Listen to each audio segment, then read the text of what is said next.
Om Vakratunda Mahakaya Koti Surya Samaprabha Nirvignam Kuru Medeva Sarvakaryeshu Sarvada Saraswati Namastubhyam Varade Kamarupini Vidyarambham Karishyami Siddhir Bhavatu Me Sada Vagarthaviva Sampraktau Vagartha Pratipattaye Jagatah Pitarau Vande Parvati Parameshwarau येनाक्षरसमाम्नायम् अधिगम्य महेश्वरात् कृत्स्नं व्याकरणं प्रोक्तं तस्मै पाणिनये नमः वाक्यकारं वररुचिं भाष्यकारं पतञ्जलिं पाणिनिं सूत्रकारं च प्रणतोऽस्मि मुनित्रयम्.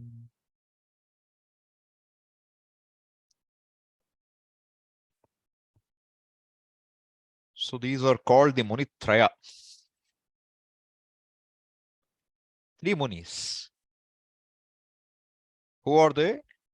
Panini, who wrote the Vyakarana Sutras. Vararuchi, who found out what is lacking in them and made Vartikas, Vakyas. And then there is Patanjali, who wrote a commentary including both of them. So these are, always remembered when we study anything with Panini.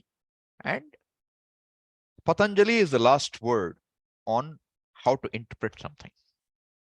Uttarottar Muninam Pramanyam.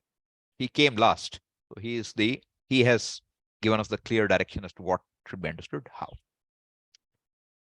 All right. So last time we looked at how to understand general understanding of letters. Any questions on that? If not, we'll move forward now. So today we will begin with trying to understand how the letters are organized in a way to help us to have brief names for groups of letters. Okay. Let me share my screen with you.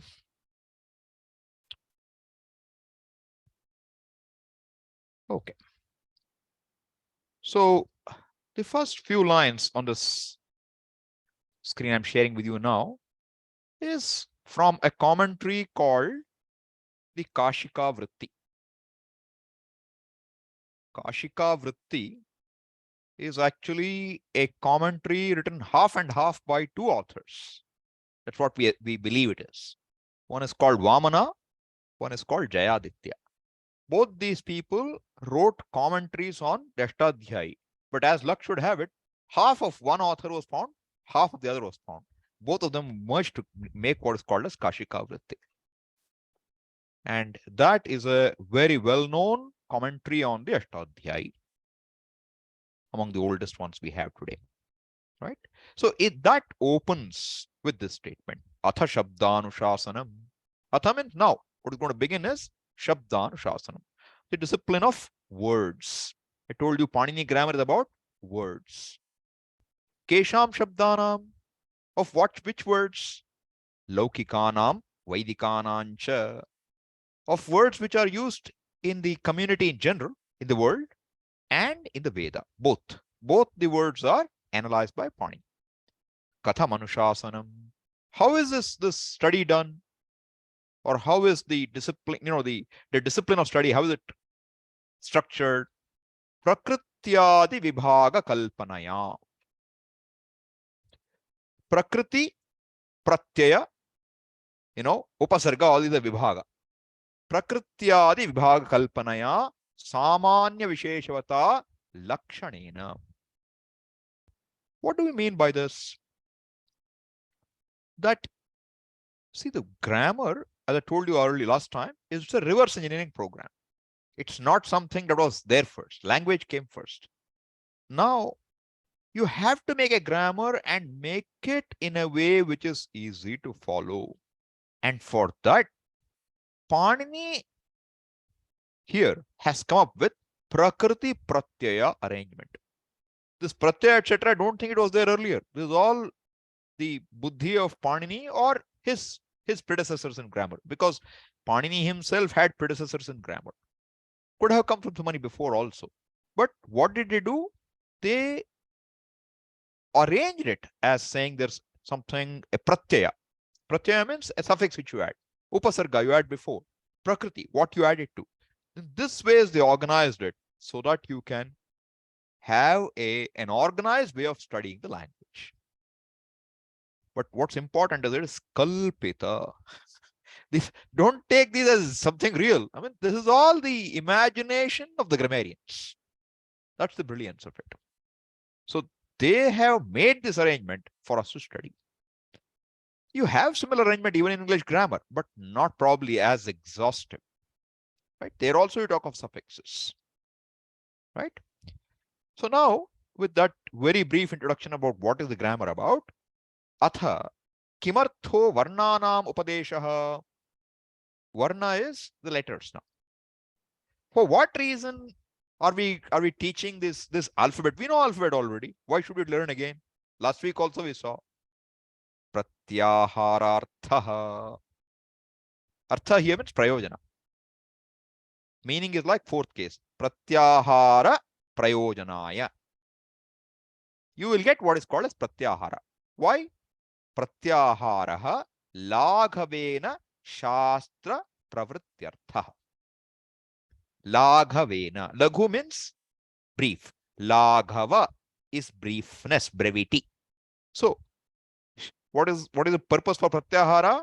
It is laghavena, briefly, with brevity, shastra pravrityartha. To be able to study shastra with keeping things brief, not making it expanded. This is how this pratyahara is introduced. Now, grammatically, if you look at it, what is ahara? You should know what is the meaning of the word ahara. What is ahara? Food. Okay? Food. Pratyak. Ahriyate asmin. So you will find in a very brief name, it will swallow a whole number of letters. Because you have very brief names for groups of letters. So what does that swallowing? That is called pratyahara. You can look at it that way. Okay. So it's a brief name for groupings, not only letters, for other groupings too. All right. And the basis for that is 14 brief sutras, which are called Mahesvara sutras. Why Mahesvara? Because it is said to have come from Mahesvara Shiva. Okay. So these sutras are something that we should know by heart.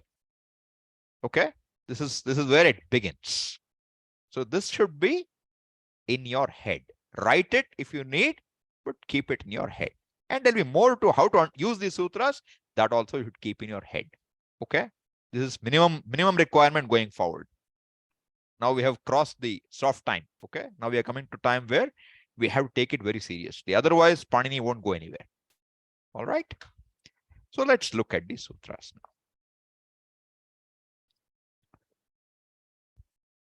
So sutras are like this.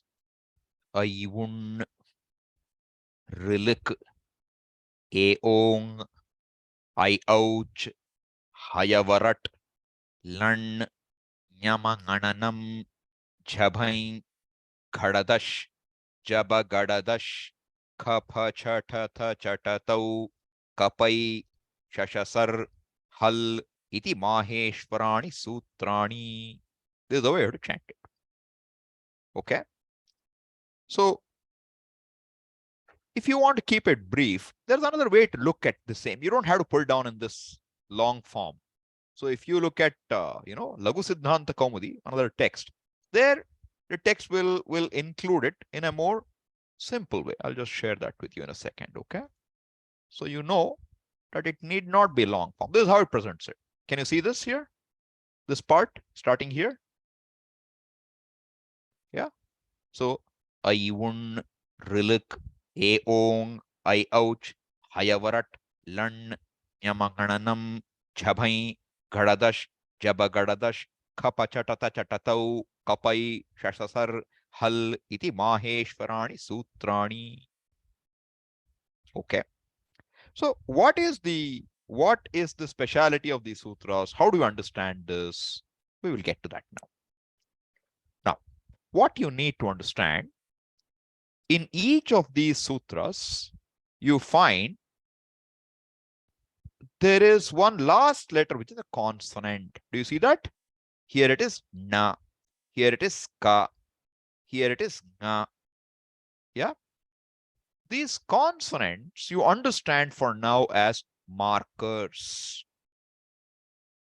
They will be called it letters. Okay, they are markers, which means what? They are there for a reason, to help us understand something, and then they are not really used after that. It's like if you buy a package, you buy a package of from IKEA, let us say, where you have furniture to be assembled. They will give you many times on the box itself how to assemble your furniture. Until you assemble it, you need the box, because you need to have the instructions to assemble it. Once it's done, what do you do with the instructions? Junk it. You don't need it. Same way, you need to assemble things using these. For that are these markers. Okay. So each of these has a marker. The last letter in each of these is a marker, which will be called it. Okay. Now, how do we make groups of letters from this? The basic rule is like this. Leaving the last letter out, you pick any one of the other letters, like any of these.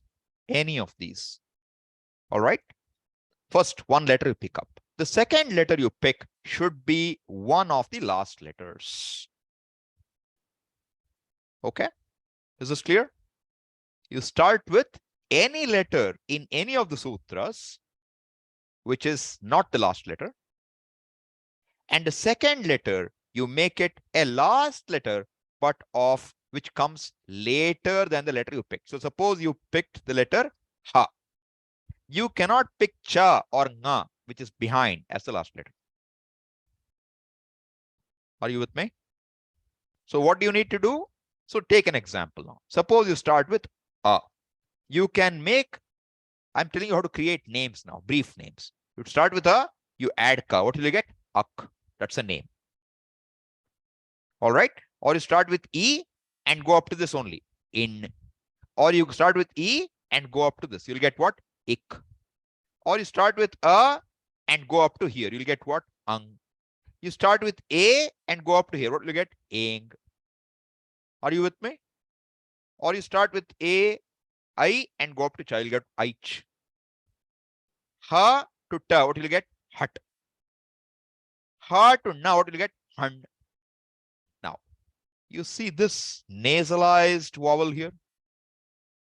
This is the only vowel which is nasalized here. Lun. I pronounce it lun, not lun. Lun. That nasalized vowel. So this is equivalent to what? This is equivalent to la and a with a nasalization. That's what it's equivalent to. All right. This la, I'm saying this is equal to this. That's what la is equal to. This nasalized vowel is also a marker. The nasalized vowel is also a marker. Therefore, it can also be used to make the last part, the second part of the name. Okay. But we make only one name with that, which is beginning with this and ends here. So the name will be Ra. That will be the name. We'll look into that later further. What more can I do? I take anything else. I take ja and I can add this. I'll get what? Chash. Take ja and add sha. You'll get what? Jash. Or take gha and add sha. You'll get ghash. Or take gha and add va. You'll get ghav. All these are names. Any name is fair name. All right. Now, what do you need to do next? You need to understand, what does that name mean? That name that we coined just now by taking one letter which is not a marker and a marker which is after the letter we have chosen, that gives you a name for a group of letters. And in that group, what are the contents? You start with whichever letter you started with. Say, for example, let us say now I decide that I want to make a name called Ik, let us say. All right, let's say this is my name, Ik. What should you do now? You find where is the first letter in this. Where is it? E. All right, you move forward. E, U. Discount these fellows at the end. Don't count them. They're markers. Don't include them. E, U. Then where do you get? R, L. Have you arrived at the marker letter? Ka. Stop. What all letters were included? E, U, R, L. Is this clear? So Ik is equal to what now? Ik is equal to what? E, U, R, and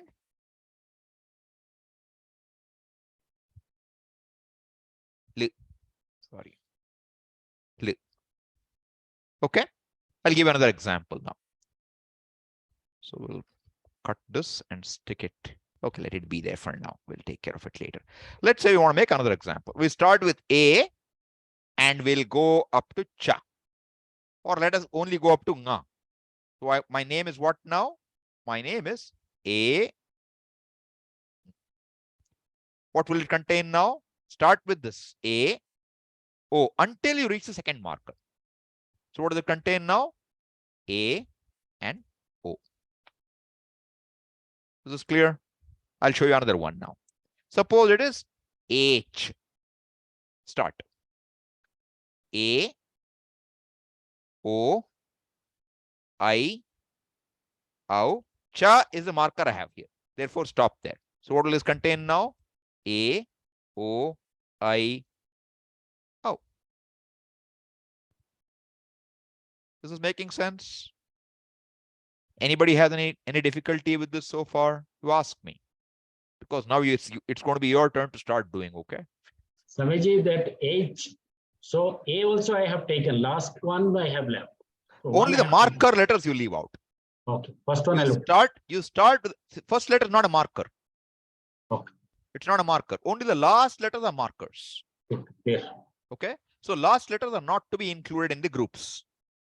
You start with the first letter, keep going LH, left hand side, right hand side, and top to bottom. Don't go back. You have to move down, and then until you hit the marker we have chosen. When you reach that marker, you stop. Whatever came in between is the content of that group. Is this clear? All of you? Okay. No left hand side. No left hand side. Don't go left. Start from left to right, top to down, Yes. top to bottom. Basically go sequentially from Sutra 1 to Sutra 14. There are 14 sutras. Don't go back. That's why I put them down in one straight line so you can see it's all sequential. Somebody was asking something? Dirgha is also included, correct? We will come to that in a little time. Okay. Right now, don't go there. Right now, what I want you to do is just focus on what I'm telling you. We will cover what you're talking about a little later. Okay. I can use the middle letters also, Swamiji. What do you mean? See, I told you what did we do? We did include. Let me go back to the screen so that you become clear. We started with, right? We started with what here? We started with Ik. E is here, correct? Yes. And Ka is here. Did I include E, U, R, L? Did I include middle letter or not? Yes, yes, yes. So yes. What should you do? You start with the letter we have chosen in the first letter in the name and keep traversing this list of 14 sutras up to the point that you reach the second letter, which is the marker letter. Whatever markers come in between, you drop them. Don't worry about them. All non-markers you include in the group and you make a group. Is this clear? Okay, got it. Okay. So now let us see. What I will do now is this. I will, to make it easier, I will bring up the other screen. Okay. So that it's easier for all of you to see everything in one page, because here with what I'm doing, it'll be harder. So let me bring that up again. Are you able to see it now? Screen's shared, right? Or no? Is the screen showing? No, Swami. No. Okay, then sorry. I'll show it again. Okay.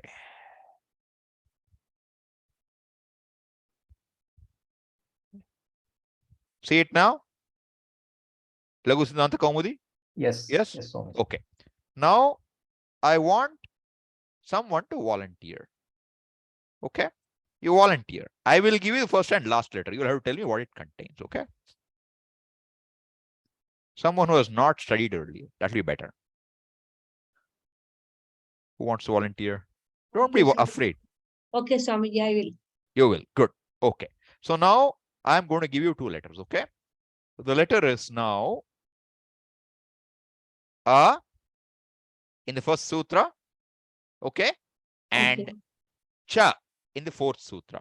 Tell me what all it contains now. Okay. A, E, Yeah? U, Correct? R, Yeah? R, L.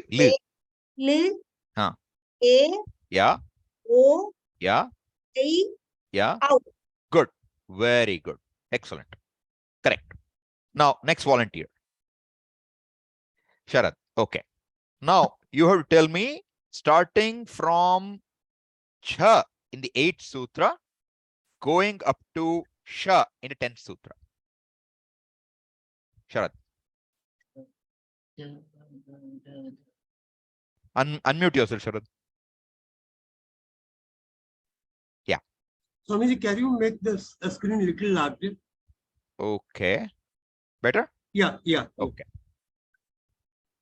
You're starting with Jha here, Yeah. and the Jha. name is Jash. Okay. Jha, bha, cha, dha, gha. No, Jha. sorry, I couldn't hear you clearly. Repeat again. Jha, Yeah. bha, Yeah. gha, Yeah. dha, Yeah. dha. Kha. Pa. No, Jha, two people. No, two people don't speak. Please, only Sharad. Others mute yourself kindly. Yeah, Sharad, go ahead. Ja, bha. bha, Uh, gha, dha, yeah. dha, Yeah. ja, bha, gha, dha, dha. Correct. You got it? Yes. Good. Now, Sujata. Now I want you to tell me what will the name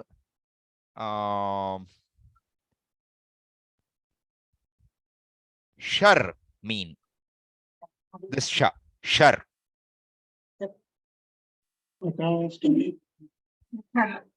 Yes. Sa, sha, sa. Repeat. Sha, Huh. sa, sha, Huh. sa. You have to say it correctly, okay? Sha, sha, sa. That pronunciation come out properly. All right. Otherwise, you'll be in trouble. Sha, sa. Okay. Good. Now I ask next volunteer. Amianshu. Okay. Now I want you to tell me what is the name I'm going to give you, okay? Al. Yes. The name is Al. And where is log on? Yeah, here. Look for it now. Okay. Log is here. Okay. Okay. A, E, U, Ri, R, not re, r, not re, r, Ri, not re, r, Ri, not re, not I, no E sound. R, Re, r, Re, Re, no, you're saying re. Say r. Re. Try. My God. Not difficult.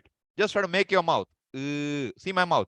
E, You're saying Re, A. No, it's not A. You're widening your mouth. Re, R. Re. Okay, go Re. ahead. You fix it later. R. Okay. Then. Re, Yeah. Li, Yeah. A, O, Yeah. A, O, Ha, Ya, Wa, Ra, La. Then. What's La? That la is not a marker. Oh, sorry. Okay? La, Nya, Ma, Wa, Huh? Na, Na,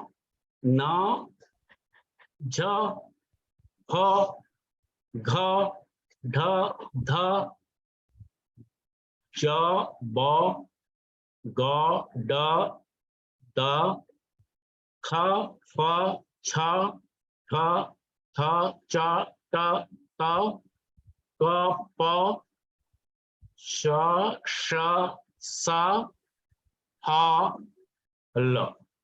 Don't count the la now. Stop Okay, there. there's the marker. Okay. Yes. Okay. Now, you know what you did? You counted from beginning to end. Okay. Yes. So you know what it means? All the alphabets are included in that name, al. Oh, Okay. okay. I will show you how a little later, but that's what it comes down to. Okay. Who's the next volunteer? Yes, Balamurli. Now, your name is going to be Jhar. Cha cha ja jha. Jhar. Char. Okay. Jhar. Char. Have you found first you have to say cha cha ja ja. That's the ja. I'm talking fourth letter. Okay. Okay. Find the beginning.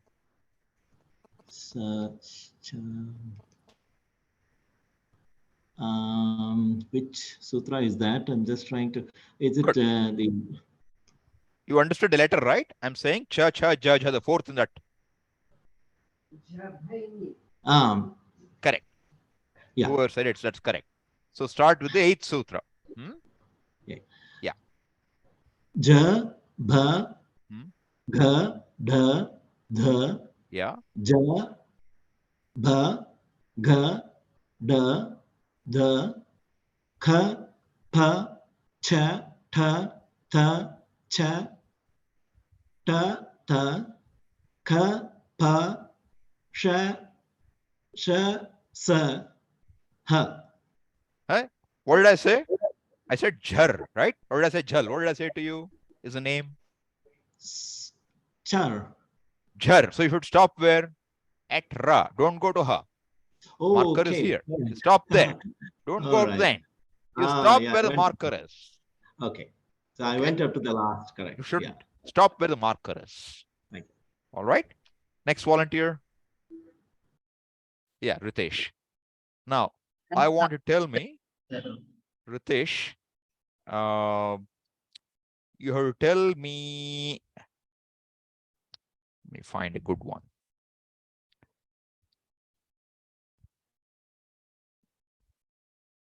Tell me oat. Oat. Name is oat. Ritesh? O. Yeah, unmute. Yeah. O. Yeah. Da. Oh, sorry. O. I. Au. Ha. Ya. Va. Ra. Good. Wonderful. That's right. So you know that I can make you start in between also. It need not be the first letter. Okay. Who's next? Ravi Shankar. Okay. You have to tell me now. Shall. The name is Shall. Ravi Shankar. Yeah. 1 second. Shall. Yeah. Ha. No. Repeat. Shall. Where are you starting? Which sutra are you starting in? That is 13th. Good. And I said shall. Yeah. Sha. Yeah. Ha. Yeah. Sa. Ha. Correct. That's it. Okay. So now you see sha, sha, sa, ha. What are these four now? What kind of letters are these? If you remember last time's class, what did we call them? Do you recall? We call them sibilants. Ushman. There's a breath and a heat involved in that. Ushman. Sha, sha, sa, ha or Ushman. Okay. All right. Then Santosh, you were late. You had raised your hand. Yes, Swamiji. Okay. What you should do now for me is yal. Sorry, do yan. Yan. Yan. Yakara. Yan. Which sutra will you start with? Start with the 5th sutra. Good. Okay. So, Start. Yavarala. Good. Yavarala. What do these four letters stand for? These are the Antastha. Antastha. Semi-vowels. Antastha. Yan is what? Semi-vowels. Shall is what? Sibilants. Okay. Who is the next volunteer? Anybody else? Yes, Bhuma. Now, your letter is Ach. Ach.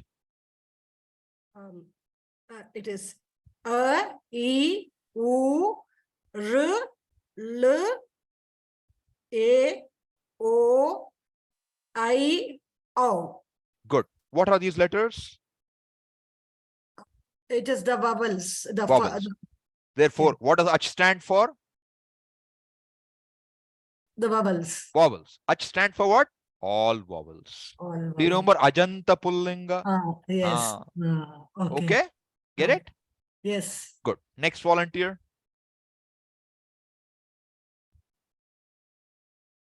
Krishnamurthi. Good. Now your letter is Hal. The name I want you to look at is Hal. Unmute yourself, please. Yes, Swamiji. Yeah. So Hal, right? Yeah. Which sutra will you start at?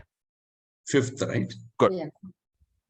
Ha, ya, va, ra, la, nya, ma, da, Not da. Nga. Nga.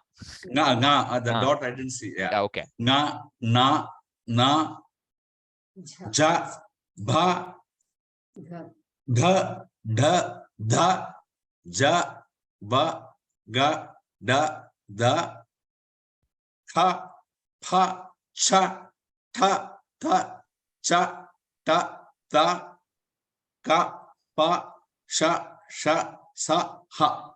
Good. Now you tell me, what are all these? Consonants, right? All consonants. Are there any consonant before ha? No. No. Therefore, what does Hal stand for? Halantas. Consonants. All Halantas. consonants. Okay. So you can see how simple it is now. Al stands for all letters. Hal stands for all consonants. Yand stands for all semi-vowels. Shall stands for all sibilants. So simple names. Our groupings are all very, very straightforward. Okay. There are 41 groupings like this that Panini will use.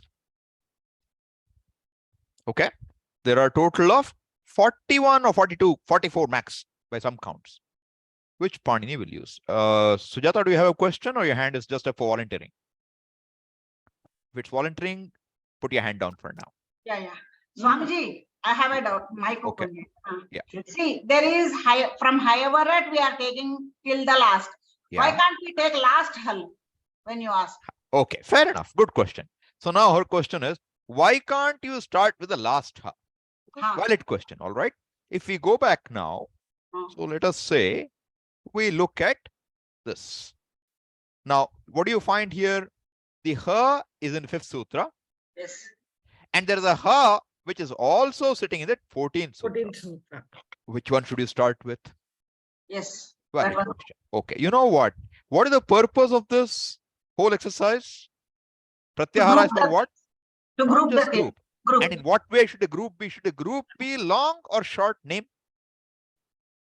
Big. Huh? Name should be short or long? I want a brevity or I want long names? Short. Short names. Correct. Okay. Now, suppose you wanted to say ha. Only ha. Okay. You say ha. Suppose you took the second sutra and said hal for ha. Which is longer? Hal is longer or hal is longer? Yeah. Which is longer? From 5th to 14th is long. Don't mistake me. No, I'm trying to only talk the name now. Okay. Okay. If you start with ha here and say, why not I start with 14th? Hal is the name, right? If this is the one you're starting with, what is the content of the group? Only ha. Is the content longer or the name longer? The name is longer. Okay. Therefore, when I say hal, you don't go here, you always go here. Okay. Is that clear? Yes, Swamiji. Good. And now the point is this also, the fact is we are forming groups, and these groups are the only, I told you 44 groups roughly. These are the only groups of letters which will be used by Panini in the entire 4,000 sutras. Not one group extra. These are the only 44 groups of letters. Okay? And each group of letters will be used in some rule or another. There are rules, grammatical rules. So when I want to give a rule, I don't have to struggle of telling you all these letters. I will tell you what? Ach, hal, al. I will tell you like that. So you have to know now immediately what each one stands for. And then the rules are very clear. So I will tell you when ik is followed by ach, ik will be replaced by and. You have to understand what it means. That's how rules will be. Therefore, the importance of knowing these groups is very, very great. You have to know these groups like the back of your hand. Or you should be able to work it out in no time. Okay? Let's go back to the screen now. And I want you to observe something now. See, if you look here, the vowels are going in sequence. A, don't worry about A, okay? A, I, U, R, L, A, O, I, O. Okay. Now, look at the consonants. Ha, ya, va, ra, la. After that, you tell me what is the organization in terms of class letters. Do you remember class letters? Starting from ka up to ma, we called it class letters. First class, second class, third class, fourth class, fifth class. Correct? Or we can call them, you know, the first is what? Gutter, guttural class, kanthya. Then you have talu, talavya class. Then you have murdhanya class. Then you have upadma, the oshtya class. Like that we can go. Now in each class, in each of those class letters, what is there? Let me actually share that screen itself with you. So we are making sense. 2 seconds, okay? Where is it gone? Okay.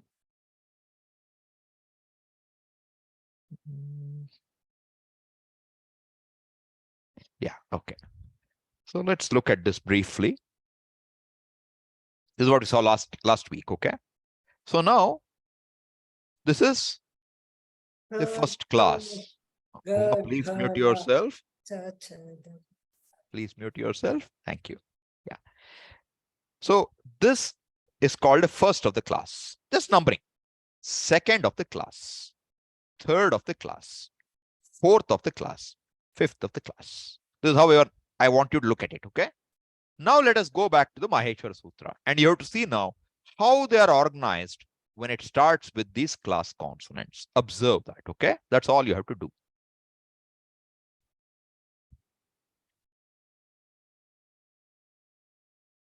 Okay, little less only. Okay. Where do we begin? Class consonants begin here. Nya. Okay. Nya, ma, nga, na, na. Which of the class are these? Fifth of the class. Correct? Now you see the next one. Cha, bha, kha, tha, tha. Which class? Which number in the classes? Fourth. Fourth. Correct. Fourth. Now you go later. Ja, ba, ga, da, da. Which is it? Third. Third. Then kha, pa, cha, tha, tha. Second. Second. Cha, ta, ta, ka, pa. First. First. Do you see the organization of the sutras? In the consonants? 5, 4, 3, 2, 1. This helps you a lot, okay? Make these observations. Because finally, I don't want you to tell me, oh, it is all these letters. I want to tell me in terms of the letters involved, which is easy to remember.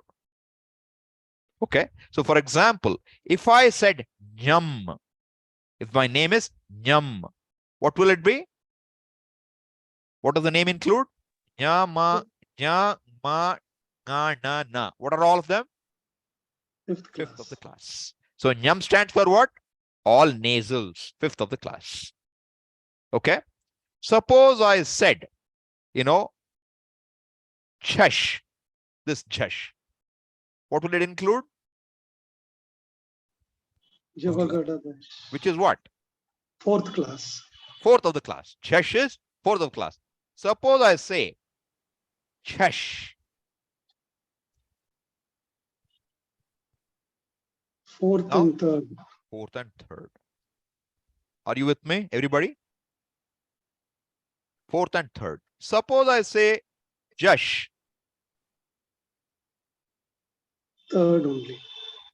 Third of the class only. And suppose I said Khar. Sorry, not good. Let me go up to here. Khai. Then what? Second and first. Kha to here is second and first. And if I said Chai. Chai. Then It will be first. only the first of the class. Are you with me? Okay. And I told you, if I said shall, it includes what? All sibilants. Sha, sha, sa, ha. Right? And if I say yan, what does it include? Yan. Ya, va, ra, la. Harsha, you Yeah. have something to say? Swamiji, it seems as if this arrangement cannot give you second of the class by quoting something You mean purely second of the class, purely second. which means Panini does not need it. Observation is valid, but Panini does not need that kind of a name. In the 44 names, he won't need it. Correct. Valid point. So there is one thing though we have to keep in mind now. You find that the marker letter na is here, correct? In the first sutra. And the marker letter na is also in the sixth sutra. Do you notice that? Now the question is, if I say, see, which letter, which names can use both markers? I want you to tell me. Somebody raise your hand. Which names can you make which can use both markers? The na in the first and na in the sixth.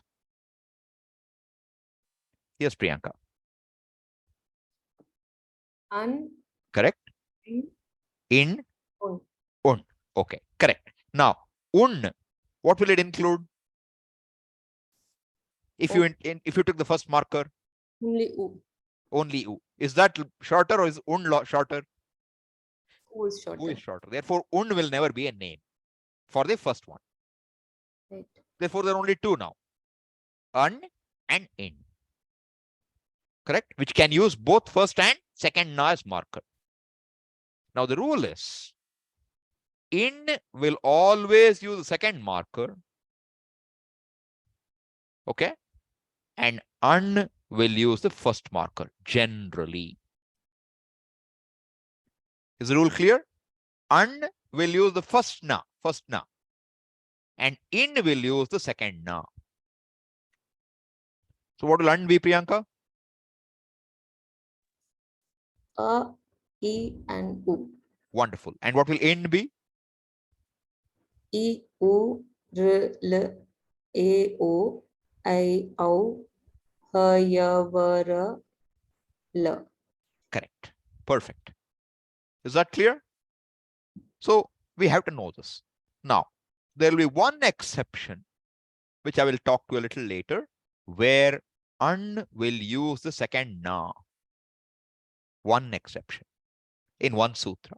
Very important for us. We will look at it a little later. Okay. So now what we have found is these other groups of letters. But is this alphabet complete? Do we have all the letters here? It looks like some letters are missing. Which letters are missing now? Raise your hand. Who want to answer? Yes, Amiyanshu. Visarga, Okay. What else? then Chandrabindu, Other than special characters? Ta, Hmm? Ta, Ka. Come on. no, Ka. Ta, I mean, say, Videt, that Ta. Which the? All thirds are here. Look at this. We showed, right? See, look here. Which third did you want? See here, Jaba Gadadesh. After that, you'll Like find word. Marut, Sha. Marut, Marut, Marut. What is the 11th sutra, second last letter?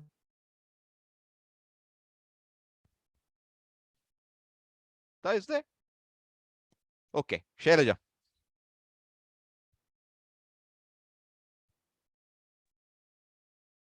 Unmute, yeah. Good. Namaste, Swamiji.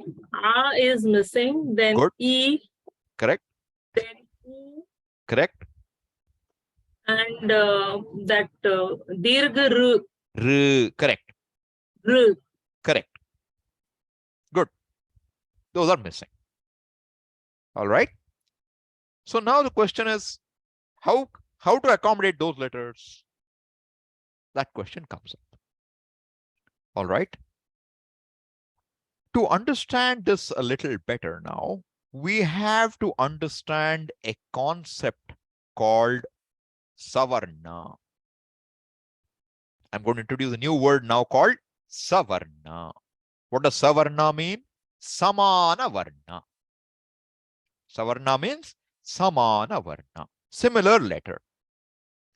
Similar in terms of what? Similar in terms of two attributes. One is called Asya. One is called Prayatna. Asya, Prayatna. Asya means that part of your mouth which is used or associated with producing the sound of that alphabet, that letter. That is called Asya. Are you with me? We will look at each letter and see where it belongs. But first, to understand the concept. Asya. And Prayatna is called there are two types of Prayatna. Internal effort, external effort. Internal effort is considered in how you open your mouth, etc. All right. And external is how much wind do you give it, like ka, ka. Right? And when I say a vowel, there is something more involved. What's involved in a vowel? The vowel, the length of time you pronounce the vowel for. In the case of a vowel, you have how long do you pronounce a vowel for? You can produce it for one length, you can produce it for two lengths, or you can say it for three lengths. One length is called matra. Matra means measure. Eka matra means one measure. Dvimatra means two measures. Three means three measures. All right. So whether I say a, or I say a, or I say a, the place where a are chanted is the same. The way I open my mouth is the same. Okay. When the asya, the place from where you pronounce the letter, and the internal effort to produce it, when they are similar, those letters are called savarna, samana varna. Okay. If you don't understand anything, feel free to ask. All right. I'm now going to show you what these are. So let us try to understand. First, we'll look at the easy part. Which is easy part? The prayatna. Okay. Anyone now, I want any one volunteer to just come and say the vowels. Yes, Sharad. Chant the vowels. A, I, U, A, I, O, You swallowed two vowels in between, didn't you? Rulu. How do you swallow them in Sanskrit class? When you're coming to this class, you can't swallow anything, okay? If you're hungry, eat food and come. All right. Now, look at this. When you chant these letters, all of you can chant in your own space, right?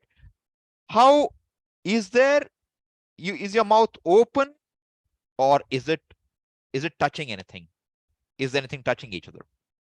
Ah. Mouth is open fully, okay? Open. Ah. Ah. E. E. Oo. Ooh. I'm making a shape with my lips, but my mouth is open. R. R. A. I. O. L. I'm not. We can ignore L for all practical purposes for now, okay? But I'm saying this is what is. So these are what? Open. Right? And the word for open is vivrita. What's the word? Vivrita. Vivrita. Okay. Vivrita. Vivrita means open. Your mouth is open. Now we take the second possibility. Suppose you chant all the consonants beginning with the class consonants. How will they go? Do it in your own mouth. Okay. Ka, ka, ka. When you pronounce, see, don't say the a. You cannot say ka unless the two are touching. Ka, ka, ka. Check any one of them. There will be a full contact between your tongue or lips and another part of the mouth. Two parts will be completely in contact. Can you notice that? Cha, ta, da, ma. Say anything you want. Any of the 5 class consonants. 25 letters. Kadayaha. Beginning with ka, ma vasanaha. Up to makara. Ka is the beginning, ma is the end. They're all what? There's a full contact. They are called sprishta. Sparsha, you have the word sparsha, touch. Sprishta, with full contact. Sprishta. Vivrita, open. Sprishta, full contact. What is in between? What is in between? Ya, va, ra, la. Sha, sha, sa, ha. Correct? They are in between. Now, among them, ya, va, ra, la are called half open. Ishad vivrita. Ishad vivrita. Ishad. I'll put this on a screen later, all these words for you, okay? This is the murdhanya shakara, sha, like purusha. Ishad vivrita. Ishad is an avyaya, which means little, alpa. Okay? And what is remaining now? Sha, sha, sa, ha. That is what? Ishat sprishta. Touching a little. Ishat sprishta. So what are the 4 categories now? Vivrita at one extreme. Sprishta, other extreme. In between are what? Ishat vivrita, Ishat sprishta. Prayatna. These are called 4 prayatnas. Abhyantara prayatna. Are you all with me? Names you don't remember, it's okay. Conceptually, it's clear. And you should feel it in your own mouth when you chant. So you shouldn't have to remember it with great effort. You know what it will be. Semi-vowels go to half closed, half open, and the sibilants go to half closed. Okay. This is prayatna. One part is done. Now we have to look at what? Asya. Asya in what? The place where the letter uses for chanting. Now, there are 2 places, right?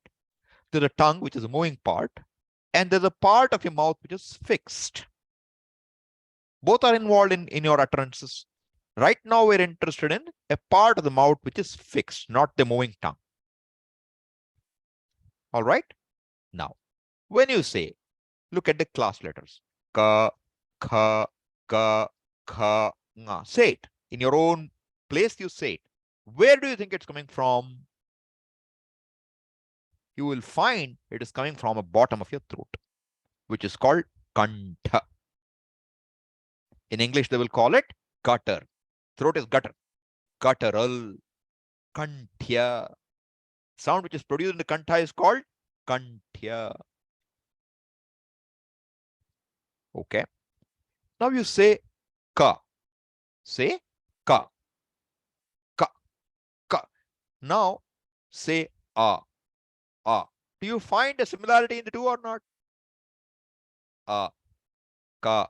The place of the throat where you're constricting or using that a is also a kantha. The sthana for a is kantha. All right. So ka, kha, ga, gha, nga, a, and say ha, ha. Say with some effort, ha. See where you will feel the sound coming from. That is also the kantha. So a, ka, kha, ga, gha, nga, and ha. What is the sthanam? Kantha. Is that clear? Kantha. And which part of the tongue do you use for it? Not part of sthanam. Let me not say it now. We'll come back to it. Okay. Let me not confuse you with moving part right now. First, we'll say the fixed part. Now, you move to the second class of consonants. What is second class? First class is ka, kha, ga, gha, nga. What is second class? Cha, cha, ja, ja, nya. Now, say cha. Don't say the vowel and try to see which part of your mouth are you using. Cha, cha, cha. Now, after that, you say ta, ta, ta. My question to you now is this. Is the part where you say cha coming closer to the throat, or the part saying ta? Which is coming closer? Raise your hand, any of you. Question is clear? I'm asking you whether the part of this mouth where you say cha is closer to the throat or ta is closer to the throat. Yes, Sampath. Ta. Ta is closer, you feel? Okay. Look again carefully. Ritesh, what do you feel? Cha is closer to the. Cha is closer. So cha is closer, okay? You have to observe it a little more carefully. All right. So actually what happens is from ka to ma, we are coming from inside to outside. That's how it works. Okay. And it's the hard, it's the palate, but the part closer to the throat. All right. And that part in Sanskrit is called talu. What is it called? Talu. In English, it is called palate or palate. I don't know how it's pronounced. Okay. So first one is kantha. Get familiar with these words now. Kantha is throat, gutter. Talu is palate. All right. Then what comes? Ta, tha, da, tha, na. Very close to where you say cha, but a little out. Notice that. What is that called? In Sanskrit, it's called murdha. Murdha. Pratipadika is murdhan. Murdha, murdhanau, murdhana. It's important to know. Why? Because when you say the sound which comes there, murdhni bhavaha, murdhanyaha. The sound which is produced from there is called murdhanya. Kanthe bhavaha, kanthyaha. Talu, what comes from talu? Talavyaha. These are all examples of tadhita, okay? Ya is a tadhita pratyaya there. You are adding it to a pratipadika. Talu plus ya will become talavya. Kantha plus ya will become kanthya. Murdhan plus ya, murdhanya. And what do you call it in English? Cerebrum, the place. The murdha is called cerebrum, and the sound which comes from there is called cerebral.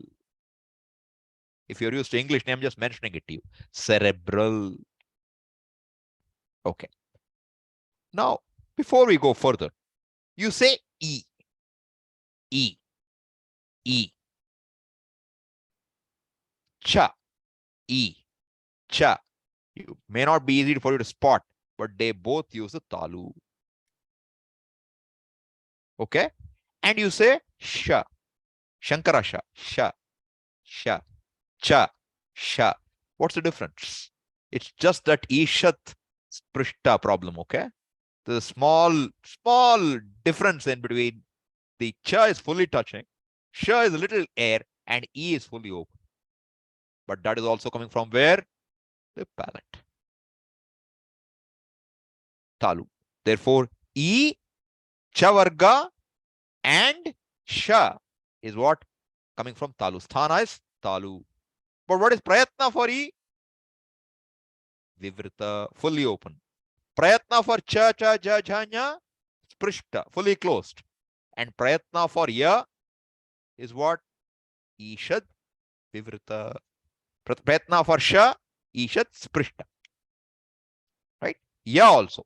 Ya is also same place. But ishad, vivrita. Ya and sha, see the difference. Ya, sha. Ya, sha. Say both of these. Ya, sha. Where do you find the gap is less between ya and sha? Ya, sha. Ya, sha. Can you notice? Ya is more open. Sha is more closed. That's the difference. Ishad vivrita, ishad sprishta. But the point is, if you notice sha, ya, cha, do you see the sameness of the place? They're all coming from talu. Therefore, they're all what? Same sthana, talu. But efforts are different. Vowel is vivrita, fully open. The 25 class consonants are fully touching. Ya is half open. Sha is half closed.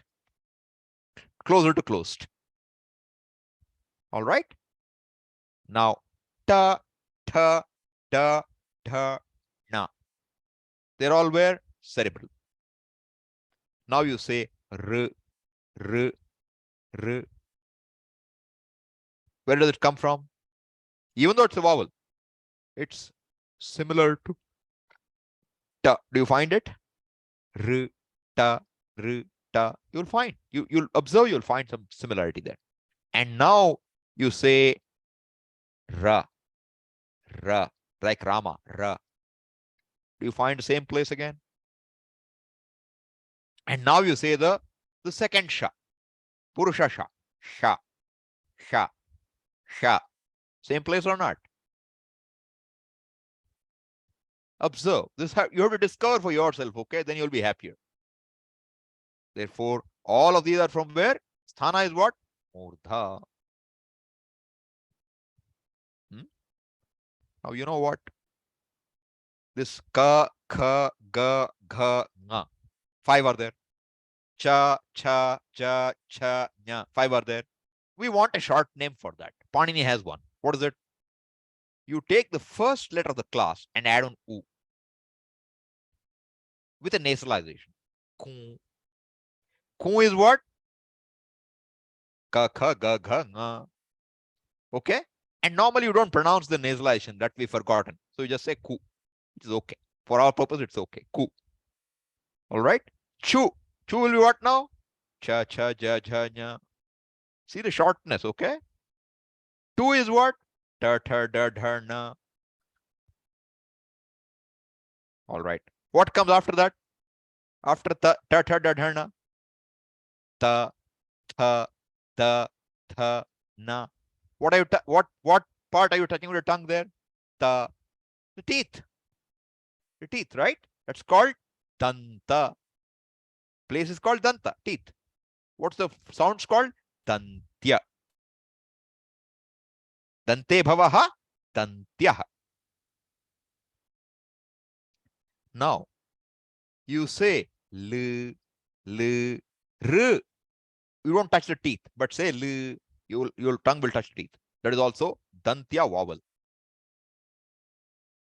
And then say la, la, la. Where do you go?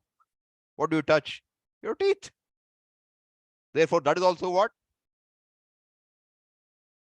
Dantya. Now say sa, sa, sa. Sha, sha. Now sa, sa. Where is your? It is ishad sprishta, very close to touching. But where is it closest to? The teeth. Not the palate, not the cerebrum, the teeth.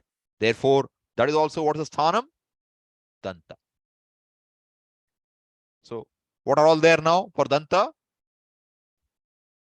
Ta, tha, da, dha, na, which is tu. Okay? And l. And what? L, tu, la, sa. One from each, one semi-vowel, one sibilant, one class of consonants, and one vowel. All from the same place. And now what's after that? Till teeth you have come. What's next? Lips. Pa, pa, pa, pa, ma. So what are lips called in Sanskritam? Oshtha. Oshtha. Therefore, the place coming from there is called what? Oshtyam. Oshtyam. You add one ya. Talavya, Murdhanya, Kanthya, Oshtya. That's it. That tells you that letter comes from there. And if you drop the ya, it is the place. Oshtha. Now, what are the note Oshtha now? Say your vowel. Ooh. Ooh. Vivrita. But which part of your mouth are you using? The Oshtha. Try keeping your lips apart. Hold them apart and say ooh. Try. You won't be able to, okay? You will be forced to bring your lips together to say ooh. That's why it is what? The sthana for ooh is Oshtyam. Vivrita. Prayatna is open. Fully open. But which is sthanam? Oshtha. Ooh. Then pa, pa, ba, bha, ma. Pu. Pa and ooh you add. Pu. Pu is what? Pa, pa, ba, bha, ma. Then, if you remember, last time I said visarga when you pronounce. How do you pronounce the visarga? It depends on what succeeds or what follows. Right? What follows. So, when you have this pa or pa following, Ramah pachati, Ramah khadati, Ramah pachati, Ramah, vrikshaf phalati. That's the example I gave last time. That, where do you pronounce that? Vrikshaf phalati, Ramah pachati. That F sound is again from the lips. Upadhmaniya we called it. That visarga we call ardha visarga, which is upadhmaniya. That is also coming from where? Oshtha. And when you say the visarga, generally it's a ha sound. Where does ha come from? Kantha. Visarga also comes from where? Kantha. But when you say Ramah khadati, Ramah karoti, that is not gutter. It's a little above. It's called jihwa mula, base of the tongue. That is sthanam. Okay. So now what have we done? We have seen the sthana and the prayatna. If these two are same, this is the first rule. We have exceptions. Then what? The letters are said to be samana varna. Okay. Now let me share with you a screen which tabulates what we just talked about. So it's easy for you to follow. Okay. And before we go there, let me do something else here. You saw all the sutras now. Okay. At the end of the sutras, you'll find this. Iti Mahesvarani Sutrani. These are the sutras, Maheshvara sutras. What about them? Mahesvarani Sutrani Anadi Sangyarthani. Sangya means name. It is meant for creating names. Like what? An. What is an?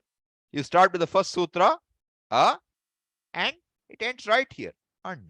Because first a will go with first nakara. E will go with second nakara. Therefore, an is just a, e, u. Is an. Right? So he's saying these sutras are meant for creating names, which we have already seen now. Right? And then esham antyaha itaha. Esham antyaha itaha. Esham. What case is that? Shouldn't forget what we've seen before. 6-3 of etat shabda. Of these. Antyaha. Ante bhavaha. Antyaha. That which is at the end is antya. It says tadita. Ant pratipadika plus add ya. Tadita pratyaya. You'll get what? Antya. That's a new pratipadika. What will it mean? That which is at the end. Antyaha. Of these sutras, antye bhavaha itaha. Now, Marut Shabda, who knows declension? Anyone? Volunteer. Sampath volunteering? Okay. Marutau, Marutaha. Good. Now I want you to decline it. Same way. Itau, Itaha. Then. Itam, Itau, Itaha. Good. Now you know what? It, itau, itaha. What is itaha? What's the number? Number and 2, person? 2, 3. 2, 3. Or? 1, 3. 1, 3. Or? 4, 5, 5, 1. Or? 6, 1. Good. That's how it should be. Very good. Excellent. So now itaha here stands for what? 1, 3. In this line, it is 1, 3. So what does it mean now? Esham antyaha itaha means what?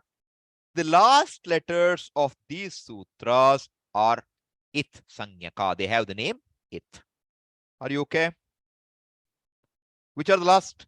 These, the consonants. Sha, va, ya. These are all ita. They're called it. I told you they're markers. They are it. Technical name is it. They are it. And then what? Hakaradishu akaraha ucharanarthaha. Hakaradi. Beginning with, see, a, e, u, r, l, a, o, I, o, right? Then consonant started. And in the consonants, there should be no vowel. Vowel I is already covered here. This after ha, after ya is only for pronunciation. Ucharanartham. You should not bring the vowel there. It's only the consonants. That's what we did. Okay? That is what is meant by ucharanartham. And then lan madhyetu itsanyakaha. But in the 6th sutra, where we say lan, this vowel is not for pronunciation, it is a marker. It is a marker. So this much is quietly said to you. All this is included in this. Okay? We'll look at this verse another time. Now, this is called Sthana Bodha Chakra. What have I done now? You can see now what we discussed just now. What is Sthana? In the mouth, from where you pronounce. Kantha. What are they? A, ka, kha, ga, gha, nga, ha, and visarga. Are you with me? What we just saw. Talu, palate. What is all there? E, cha, cha, ja, jha, and ya and sha. Lips. U and pa, pha, ba, bha, ma, and upadhmaniya. The last two. I could not make the semicircles here, so I just put it like this for you to understand, okay? If you look in a book, you will find a slightly different symbol for them. 2 semicircles you will find. Third one is what now? Fourth one, murdha. Okay? And for murdha, what are they? R, ta, tha, da, dha, na, and ra and sha. Dental, dantaha. What are they? L, ta, tha, da, dha, na, la, and sa. And then you have the nasika, 5th of the class, which I didn't do because it's too hard to pronounce. But what are they? Nya, ma, ga, na, na. Both nose and mouth are involved. So sthanam, you mind here, is not just nose. Actually, it is nose plus, the appropriate one. So what will this be? Nya will be talu, ma will be oshtham, nga will be kantha, kantha and nasika. Na will be, the cerebral, murdhanya and nasika, and na is danta and nasika. And what else will come? Anuswara, just a nasalization. These are all called nasika. Nasika is nose. That's the place, sthanam for it. Then you have a mix now. A and I, where do they pronounce from? They're not only from kantha. It's not like a, A. You'll see there's a small shift inward. It's between Kantha and Talu. Kantha and Talu both are used. Palate and Kantha. Therefore, it's called Kantha-talu. And when you say O, Au, U was only lip, but O, there's a Kantha and Oshta. Kantoshtam. And you try to say Va, you'll find lips and teeth are both involved. Therefore, it's called Dantoshtam. And that the sound when you say Ramah karoti, Ramah khadati is called Jihva Muliya. That's another place. So there are a total of 8 sthanas in the mouth from where the entire alphabet is produced. Even though we don't have A, E, they have same sthana as A. Okay. What we have discussed only I have shown you. This is a table which you will find in your notes. So for you, easy to follow. Then we look at the Abhyantara Chak Prayatna. Where? What is the Prayatna in the mouth? What are the full contact? Sprishtam. All the class consonants. Kartuma. Ka, kha, ga, gha, nga, cha, cha, ja, ja, nya, ta, ta, da, dha, na, ta, tha, da, dha, na, pa, pa, ba, pa, ma. Okay. Then, Ishat Sprishtam. Okay. All right. I think I mixed it up and I told you. But basically, a little touching and a little open. This is correct. This is right. What I told you earlier, I think was wrong. Sprishta. Actually, that's correct. Ishat Sprishta. That which touches little means more open is Yavarala. Ya. Ya. Sha. Sha is little open. This is little contact. No. So means more open. Little contact means what? More open. Sorry.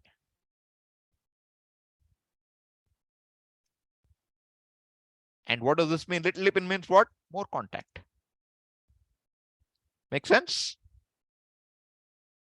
So that's how you can understand these.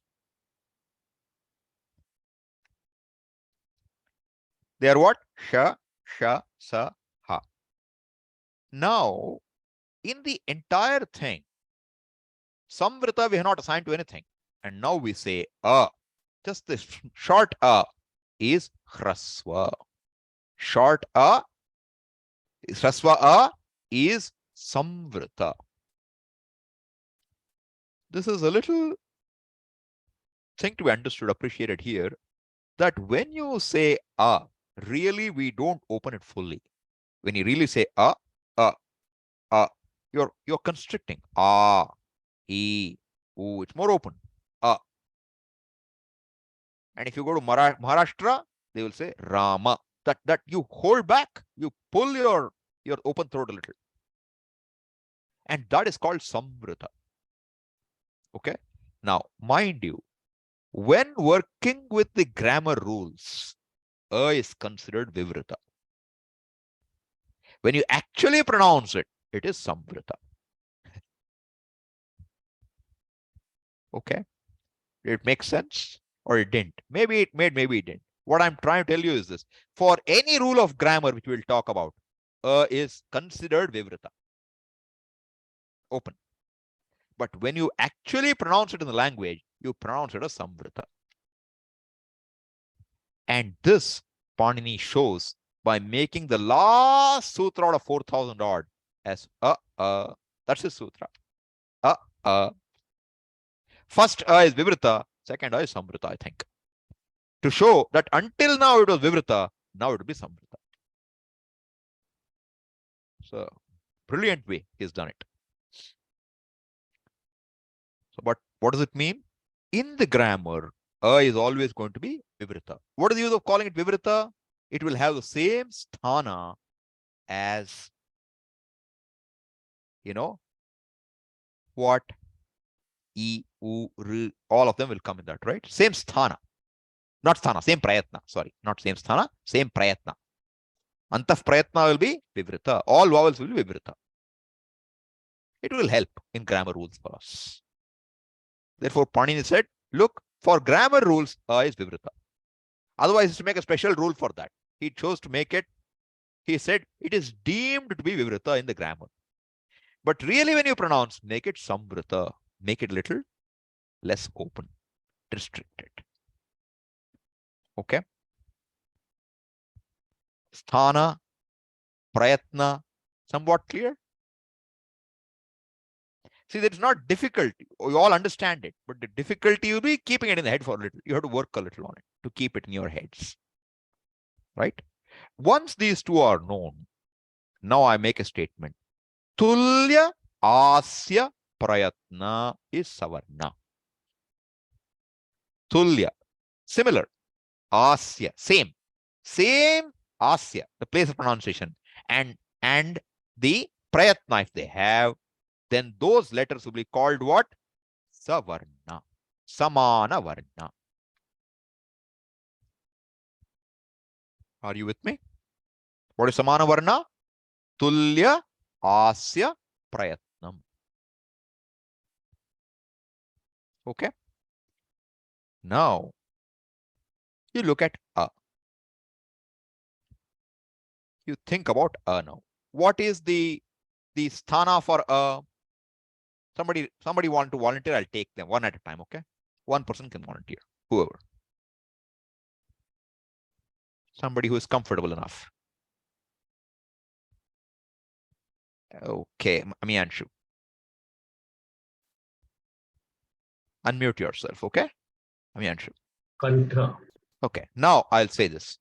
What is the space? What is the sthana? Kantha. Correct. What is the sthana? Kantha. Kantha. 3 lengths I give. Kantha. Kantha. Okay. What is the prayatna? Less.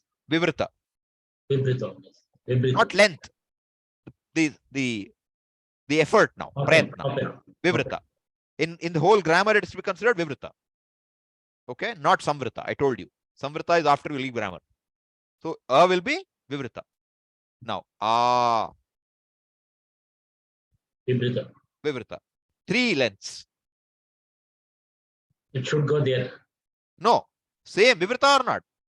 Vibrita. Vivrita. Now, what is asya for all 3? Kantha. Kantha. Yes. Kantha.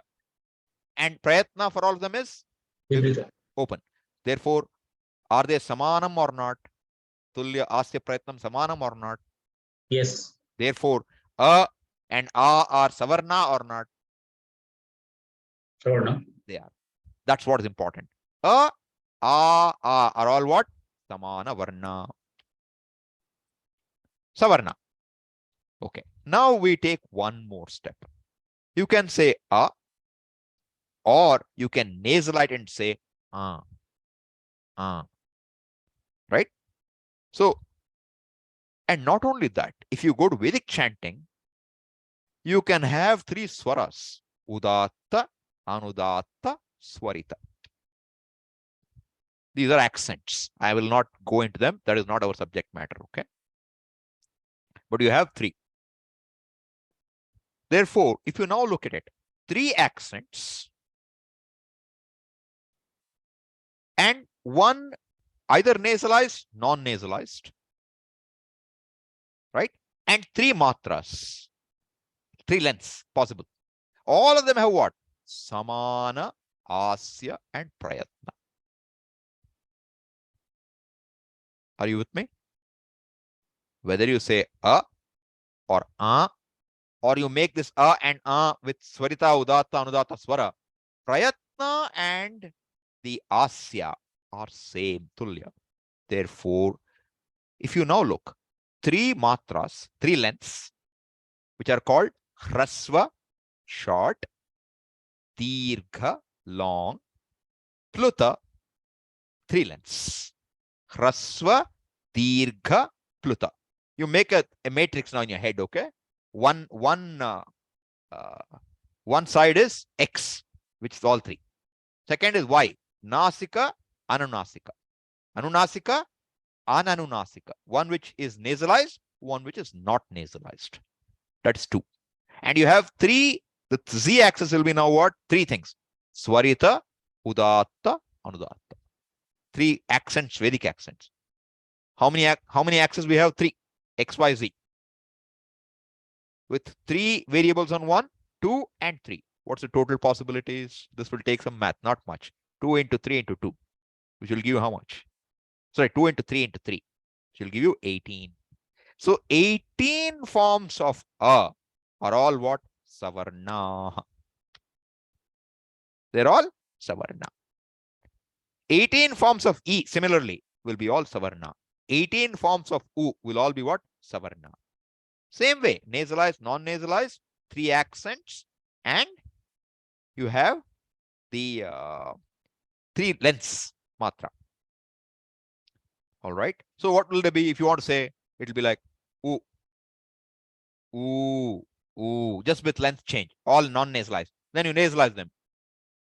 Ooh, ooh, ooh. Now you make 3 swaras in Vedas. Swarita, Udata, Anudata, you'll get 18, okay? For each of the vowels, you can do this. So you have 18. And they're all what? Savarna, Samana, Varna. Why? Because they have the same Asya and Prayatna. And now what's the secret? When you get a pratyahara, you know, any letter that you found in the group will stand for itself and its Savarna. With a condition. With a condition. We will have to look at the condition yet. Okay. So it can, let me say it this way. Any letter which you find in a group, what's the group called? Pratyahara. The group is called Pratyahara. And in a Pratyahara, any letter which is there will stand, can stand, not stand, will stand, can stand for itself and all its Savarnas. Okay. Now, you know, Rajalakshmi, your question is now answered. Swamiji, what about U and U? They are included in U. A included in A. E included in E. Get it? They are included by bringing Savarna. But what's the condition? I said, when will it not happen? Look, when we give a rule in grammar, the rule can be, typically a rule is for replacing one characteristic with another. One character with another. Like you do a sandhi. You know, suppose you say Rama plus Isha. What will you make it? Ramesha. Right? So when we are this part, last part which I'm saying may not become clear now, we'll clear it up next time. Okay. But when a character is to be replaced, you cannot have ambiguity. When I tell you, use this letter for this, you cannot have ambiguity. Therefore, Savarna should not come then. Only when you're looking for a condition to apply a rule, Savarna will come. Not when the rule is bringing in a letter, because you won't know which of the 18 to bring in. You can bring only one at a time, and only one choice is allowed. Which one should I bring? You cannot have ambiguity. Therefore, when something is mandated to be put, you don't use Savarna rules. You stick with the letters given to you. But when you have to check conditions for applying a rule, Savarna will walk in. Now the point is this, Swamiji, this covered A and A. How do I say only short A or only long A? A or A, how do I say one of them? For that, what you do, you add a ta. At will mean short A only. At will mean long A. Dirgha A only. It will mean short E only. It will mean long E only. E will mean what? Both short and long. 18 forms. Ut will mean short U only. Ut, long U. Dirgha U only. Rit, short R only. Rit, long R only. A and I don't have the problem. Short is not there. It's only long. A. Right? So this ta adding will allow you to restrict the length of a vowel to any one length. And that, because you put a ta after, it is called tपर-करणम. Tपर-करणम. That's the name. You add a ta. Ta, you make it later. Therefore, tapara. Tapara means that which is followed by ta will stand for only one of the lengths of the vowel, not all lengths. Okay. So I can go on, but it's time. We'll stop here. Okay. Om Purnamadav Purnamidam Purnat Purnamudachyate Purnasya Purnamadaya Purnameva Vashishyate. Om Shanti Shanti Shanti. Harihi Om Shri Gurubhyo Namaha. Harihi Om. If you have any questions, feel free to ask.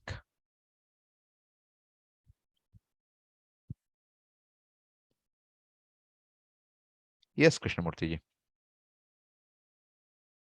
Unmute. Yeah, Swamiji, the last Saturday's class was not uploaded on the YouTube. So No, it was. Are you sure? It's uploaded. A lot of people have seen it also. It is Okay. uploaded, Swamiji. It is Or uploaded. I maybe- know it is. I Yeah. have seen. I will check up again. I maybe it's my mistake. Maybe it happened a little later. I don't know. But it's uploaded for sure. But then It's it goes in uploaded, a yes. Okay. Harsha? It's in a different playlist, Ji.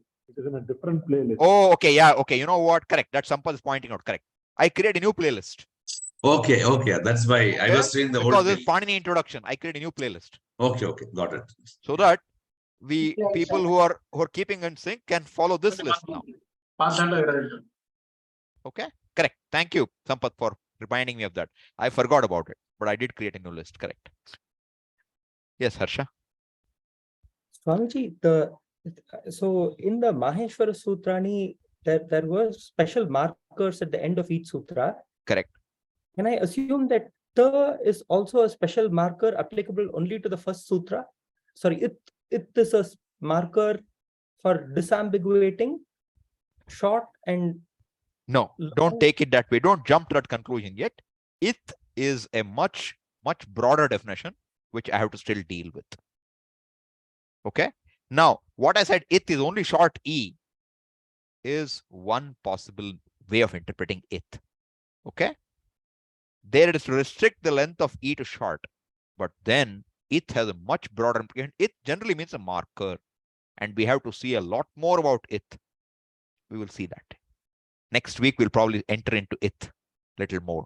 But it is a very important thing for us because that is how Panini puts everything there. Say, for example, we say pratyaharas, right?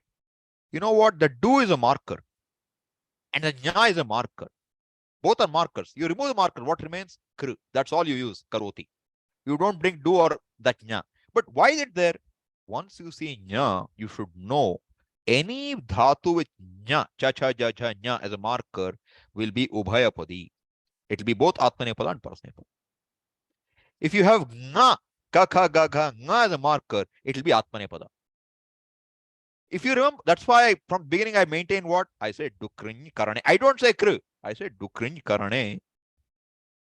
Edhrivriddhau. I will say all this. Why? So that the samskara of looking at the dhatu with the Paninian name for the dhatu, which includes the ith letters, and each ith letter is meant to indicate something to us. See, I say shap, pratyah shap. You remember? Shap, shyan, right? That shap, sha is an ith letter. Pa is an ith letter. What is the content? But pa tells me something, sha tells me something. That's how ith letters are going to make life very easy. I've set it up already, how to go with it, right? So now you know the gana vikarana pratyaya for first gana is shap. But I tell you content is why the sha and pa? You will understand. When make it causative, you say add a niche. What is this na that will make something happen? That's also ith letter.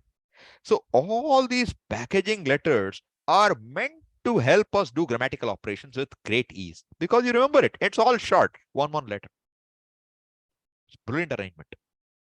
Ith letters are very, very phenomenal. How Panini dreamt of it, I don't know, but it's amazing. So we'll look at them. So right now you understand that ith in the context of tपर-करणम will mean just a hrasva ikara. That is correct. But ith by itself, there are 9 sutras in Panini Shradhyay which we'll look at, which will define ith. Thank you, Swami. Without your Swami, knowing, today you have done one sutra. Tulyasya prayatnam savarnam. One sutra I have finished, okay? Quietly. Not with all details, but we have already made our entry into Panini's world today. Tपर-करणम is one more sutra. So we will look at more of them as we go. All right? But you should not drop your attentivity now. Now this, what we've done today, should enter your head very well. It'll help you a great deal as you go forward. Because when we want to do any operations later, I will say, find the one which is closest in sthanam. Find the one closest in prayatnam. That's how to find matches. So it's like, there are 5 people to get married and there are 5 brides and 5 grooms. How do you match them? You have to find ones which are closer to each other and match them. That is what we will do later. So how will we do it? On the basis of sthana, prayatna, and sometimes just number respectively. But all these are very useful. Therefore, now we are spending the time to understand how each letter is pronounced. We have to know it. And there are brief sutra-like things for these, which we will look at next time. So it will say something like what? Akuha visarjaniyaha kanthaha ichu yashanam talu ritu rashanam murdha. If you understand, memorize it. Now they are all like fat, they will come. If you don't memorize, it doesn't matter. But it will help. Yes, Harsha. Swamiji, Oshta is for the lips. Correct. And from there, the derived word was, I thought it would be. Oshtya. But won't it be Aushtya in the sense? Can be. Can be, but look at what pratyaya is added, okay? When I look at what pratyaya is added, it's possible, okay? But I think it's Oshtya only. I'll check it out one more time. But depending on the pratyaya, the ith letter of the pratyaya will tell me whether I should make it au or leave it as o. Sorry. Okay. And most likely it is yat, therefore they will not be vriddhi. See, kantya remained kantya. Didn't become kantya. Okay. Talu remained talavya. It didn't become talavya is okay. Then murdha did not become murdhanya. It remained murdhanya. So here also it will remain oshtya. I'm sure of that, okay? But that's because the pratyaya does not have a particular ith letter. If it has a type of ith letter, then I will have to play with it. See, Kunti will become Kaunteya. But that's not for all tadhitas. For tadhitas with certain pratyaya markers, the ith letters should be there in the pratyaya. Every pratyaya has got ith letters. Not every, a lot of them have it. This is why I told you, once we get introduced in 2 or 3 weeks, I can make you go miles with understanding words. Because each pratyaya will have an ith letter and that will tell you what to do with it. Okay. Thank you, sir. Yeah. Yes, Indra. Namaste, Swamiji. Namaste, ma'am. Swamiji, I did not get Upadhmaniya. How is it coming there? Okay. We don't have All right. that F sound at all in our Varnamala, right? That No, I did talk of it last class. I said Visarga, there is Ardha Visarga. Ardha Visarga is, I said, of 2 types. Jihvamuliya and Upadhmaniya. What is Upadhmaniya? The Visarga, which is followed by Pa or Pa, will be pronounced as the F sound. Ramaf Pachati. Vrikshaf Phalati. Say it. You will see it. You say it right now. yeah, Ramaf Pachati. Yeah. Suppose you did not make it Upadhmaniya. Okay. Say it without making Upadhmaniya. What will you get? Rama Pachati. Ramaha Pachati. Ramaha fully. Oh, okay. If you space it out, you'll get Ramaha Pachati. Ramaha. Right? Krishnaha gacchati, Ramaha gacchati. That's how you'll say it. Right. Ramaha gacchati, Ramaha shrinoti. Right? Ramaha dhavati. But Ramaha karoti, possible, but we make it jihva mulya. Ramah karoti. That is called jihva mulya. Ramah karoti. And an example I gave from Vedic mantra, I said, Kamah karoti, nahang karomi, kamah karta, nahang karta, kamah karayita, nahang karayita. That's the sound. Sound is called jihva mulya. When will that come? When a visarga is followed by either a ka or a kha. These are the only possibilities. You'll get jihva mulya. Okay. No, I Okay. meant, I understand its application in chanting, Okay. but those characters are not are they special characters? We don't find them in the Varnamala. Phonetically, they are definitely separate characters. All right. Now, if you last time I mentioned to you, I can let me see if it's there in one of these. Give me a second, okay? Give me 2 seconds. I'll look for something before I show you. Yeah, okay. This has it. Good. Okay, share screen. Do you see this chart now? Chart visible? Okay. Look at this here, this part here. This is not a very perfect one, but typically if you make 2 semicircles, half circles, I think I mentioned last time, a visarga is like a circle. You cut the half. What will come is 2 semicircles. This is the marker which you normally find in books for upadmaniya. These 2. And here, same semicircles with ka kha is used for jihva mulya. Okay. Okay. Since I am not using my pad to use a pen, I am not able to draw the semicircles. So I put it as simple visarga without the half. Okay. But this is a typical symbol for them. This stands for ardha visarga. As I told you, if visarga is 2 rounds, you cut the half. Ardha visarga. And this ardha visarga is upadmaniya, comes from oshtha, and this is jihva mulya, and no other letter comes from there. Okay. Okay, Swamiji. Thank you. Clear? Yes. Any other question?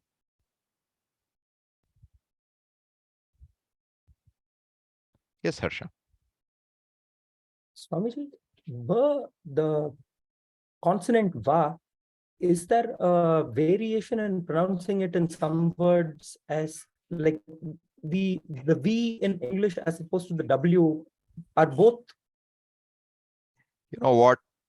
This is sometimes, this is depends on regions, okay? So if you go to West Bengal, what are you likely to hear? Bheda. Veda will become Beda. So we say in some cases, they will say Vakara Bakarayoho Abhedaha. It's not a universal thing, okay? In certain regions, you will find Va and Ba are pronounced almost alike. But it is not accepted universally. Okay? So Vangala or Bangala, both you'll hear.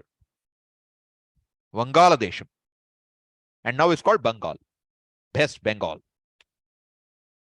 Right? That Ba is Va. If you look, what does our national anthem say? Jana Gana Mana. You know, if you look, I'm saying you will find Vangala is a normal name also in the classic literature. But Va and Ba happen like that. But Ba is Oshtyam. Va is Dantoshyam. There's a difference. So, for example, Brihi Vriddhau Dhatu and Vrihi. They sometimes say Vrih and Brih are alike because of this Bakara Vakara Bheda. But don't take Bakara Vakara Bheda as universal. That will get you into trouble.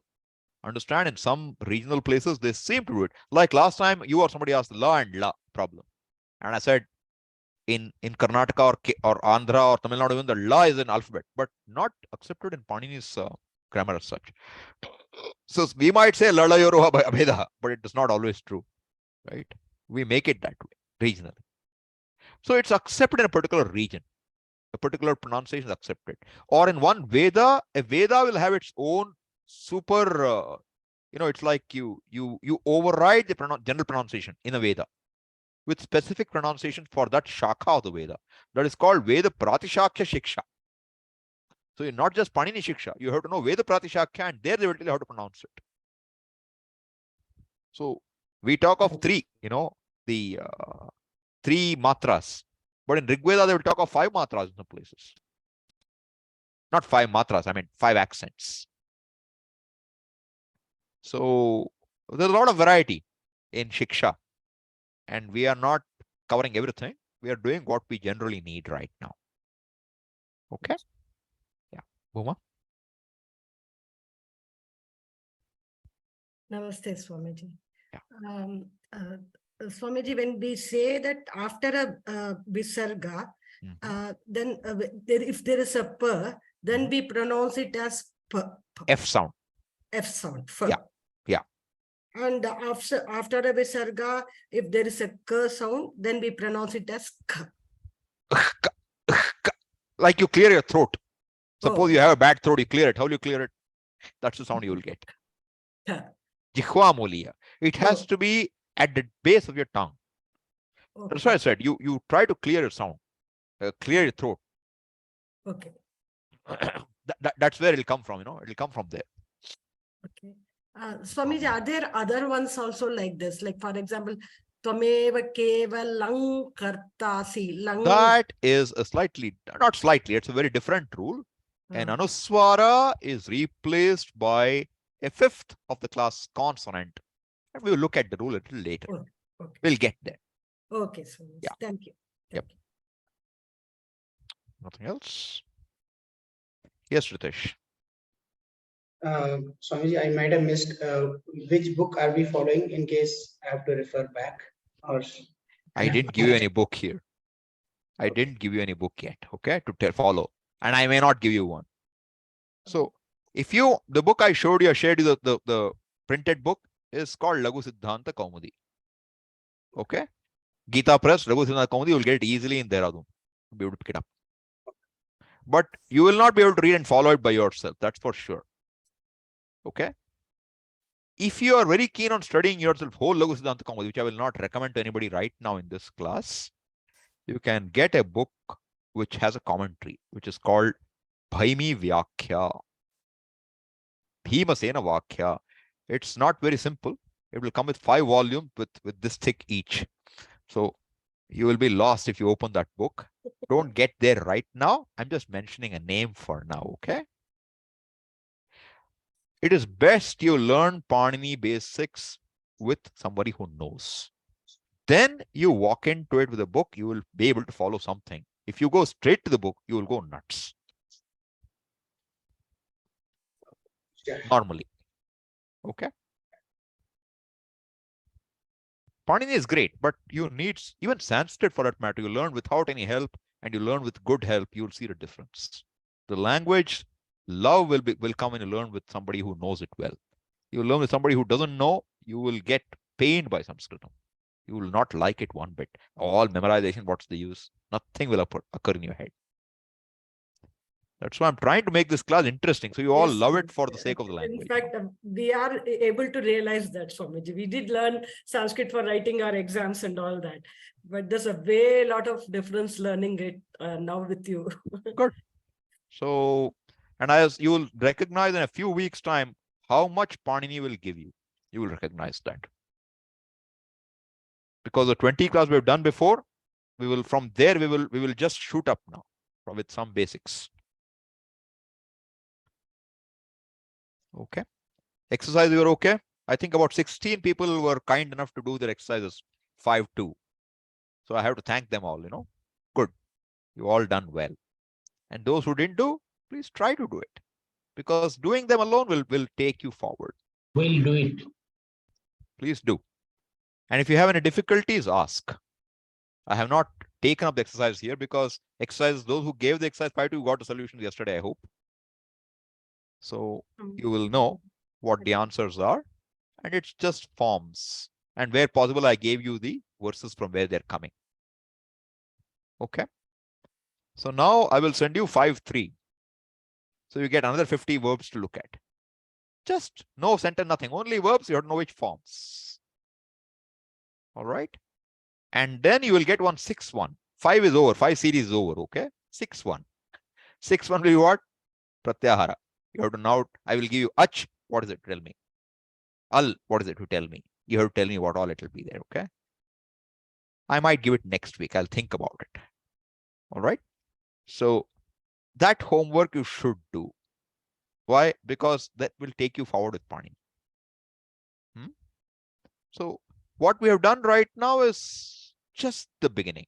What should you do? I won't give you homework on Panini this week. What you do? You try to memorize. Write.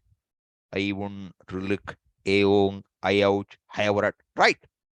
And understand, conceptually understood what you have to do, how to name it. You can name anything and come up with what the name will include. That much you get familiar with. All right. Then next week, I will give you the exercise for pratyahara. So this week you're free from it. You just have to learn it. Okay. Try doing it. If you don't remember, don't matter. Don't worry. And I told you, there are 40 pratyaharas, 44, which all 44 will give you the exercise. So you have to work on all of them. Either in one shot or two. You will get them. And what would be the fun part? When you say hal, you should not just think hal, hayavara. You should see what it contains. A, it's all consonants. That becomes so easy. Ach, all vowels. So easy. Shal, all sibilants. Yan, all semivowels. Like this, no. Say khar. Oh, it's all, second of the class.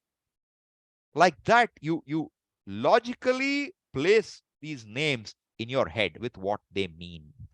Then what happens? Your knowledge becomes pakka. It gets cemented well.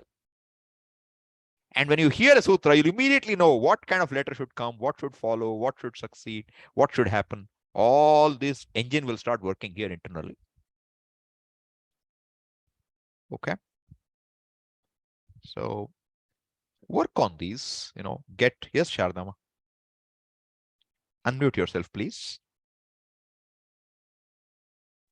Yeah. Swamiji. I wanted to know whether Jiva Mulya and Upadmanyas are optional or is it compulsory? Because in many parts of the country, you do not hear the chanting with that. Fair enough. See, if you're talking of Veda, I will not comment on it because that's for the Vedic tradition to talk about. Okay? Even like Bhagavad Gita. There are rules about these. Okay? In general, if you space out your chants, then the rules, Sandhi rules are not applicable. This is also like a Sandhi rule. Okay? But if you are chanting continuously, what is called a Samhita Patha in the Veda, when you chant continuously. See, this samhan is to compress, to put together. Okay? Assemble. So Samhitayam means when the things are pronounced close to each other with no more than half a mantra difference between letters, then Sandhi rules should be applied. If Sandhi rules are applied, the Sandhi rule for this Ardha Visargas is there. It gives you an option for Visarga also, grammatically. But when you go to Veda, grammar rules alone are not good. Veda Pratishakhya will tell you how you should chant it. And you have to follow those rules. When it comes to Bhagavad Gita, it's a Smriti Grantha, where there are no hard and fast rules about its chanting. You have more room. But a good habit would be to say, get used to these sounds. When will they come? So that because otherwise sometimes it is, let me try to remember,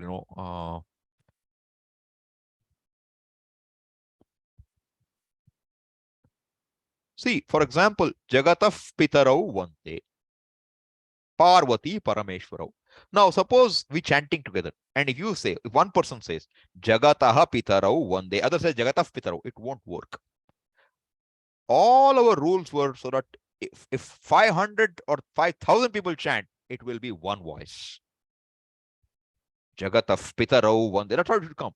At some point, I would wonder, what is Jagatah Pitarau? There is no F there. Jagatah Pitarau. I thought I knew better. But then I realized that that is not right. Jagatah Pitarau is right. So sometimes we think that what we know is the end of the story. It's not. There is more to it. So there are options at times. Okay. But if it comes to Vedic chanting, you have to follow the Veda Pratishakyam. And typically in Vedic chanting, you will find the Upadhmaniya and the Jihva Mulya being pronounced exactly as they should be. Okay. And certain words in the exercise, if like Vyaharet or Prasajjeta, you know, the ones which are in Bhagavad Gita, they are easy to find. Okay. But certain words, even when I put it on the Ashtadhyayi thing, they didn't show up. Fair enough. they didn't show up. Fair enough. What you don't know, you attempt, you know what I would ask you to do is this. Can you at least say Prasajjeta, what lakara it can be? What case and number can you guess? Don't know the dhatu. Don't know upasarga. Can you guess that? Do that much. Do I've what done you that. can. Do that much. Because what happens is you'll grow in time. Because some of these words I gave you is because these words you will see often in the Bhashyam. And I've seen it in the Bhashyam, Yeah. but But you won't know the meaning. And now when you get the solution, you'll see the meaning as well. Prasajjeta means it would happen like that. Yeah, because in the Bhashyam, I've seen it very often in the Yes. Bhashyam. And in the context, you would understood the meaning very likely. In a context, you'll understand the meaning. Now you connect the word to the meaning and you fix it. That's what you need to do. So the idea is all of you or most of you are here for Sanskrit and Vedanta classes. And my goal is not to teach Sanskrit, is to make your Vedanta classes meaningful to you. Therefore, I am picking words in the Bhashyam, which you will need to look at. So Brihadaranyaka Bhashya we're doing now in good detail some of it. So you will see all this. Syat, Syuhu, Prasajjeta, Upapadyate. You know, all these words are from Bhashyam. Deliberately I put them in. Uvacha. Uvacha is little lakara. We have not done really. But I gave it to you. This time in next exercise, you will find one. I will tell you upfront. Aha. Praha. Aha comes from Bru Dhatu. And that is lat lakara. Third person singular. Very uncommon form. You won't see it. If you told me, if you didn't tell me, I would think it's lit lakara. Because aha, ahatuhu, ahuhu. Iti eke ahuhu. You'll find this statement. Ahuhu means third person plural. Now, such words I stick deliberately in the exercise. Why? Even if you don't know, when you see the solution, you will know. You will learn. I'm giving you specific forms of words so that your vocabulary grows where it needs to grow. That's the idea. Okay. Okay. Thank you. So don't worry. If you don't know some things, it's all right. If you have to spend more than 10 minutes on a word, drop the effort so that you have time to do other words. 5 minutes. Put a number for yourself, okay, depending on your time availability. So you decide 5 minutes for a word, not more than that. Then what happens? Maximum will take 250 minutes, okay? Maximum. It should not be. For every word, you should not meet 5 minutes. Right? So I'm saying if your tolerance or time is less, make it 2 minutes. Spend the 2 minutes. Guess what you can. Is it Vidilang? That idea of this exercise was to say, you can figure out what's the ending, you can figure out what's the dhatu, you can figure out what's the upasarga, and to extent you figure out, to that extent you're informed. You have learned. But the way you have sort of, when I saw the 5.1 answer sheet and the Bhagavad Gita references, that kind of learning sort of, it reinforces things much more. Good. That's the idea. That, you know, you're all people who are studying Vedanta. So you are familiar with Vedantic, you know, literature to some extent. Therefore, when you see a Gita verse, you connect. And you have studied the Gita verse perhaps. So you'll now connect with the meaning well.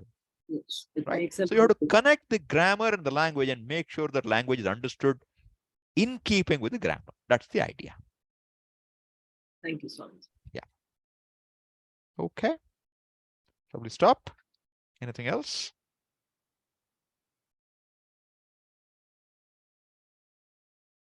Okay.